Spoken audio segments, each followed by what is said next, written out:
এক গ্রামে থাকত এক ছোট ছেলে, নাম তার হাসান। হাসান খুব চঞ্চল, কিন্তু মায়ের কথা সব সময় শুনে। একদিন সে মাঠে খেলতে গিয়ে এক কৃষকের আপেল গাছ থেকে কয়েকটা আপেল চুরি করে খায়। বাসায় ফিরে এসে মায়ের মুখের দিকে তাকিয়ে হাসান আর চুপ থাকতে পারল না। ভয়ে ভয়ে সব কথা বলে দিল। মা প্রথমে অবাক হলেও রাগ না করে বললেন, হাসান, তুমি ভুল করেছ, কিন্তু তোমার সত্য বলা কোরআনের শিক্ষা অনুযায়ী খুব বড় গুণ। তারপর মা তাকে একটি আয়াত শোনালেন, হে ঈমানদারগণ, তোমরা আল্লাহকে ভয় করো এবং সত্য কথা বলো।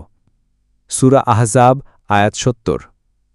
হাসান সেই দিন বুঝল ভুল হলে স্বীকার করাটাই সাহসিকতা।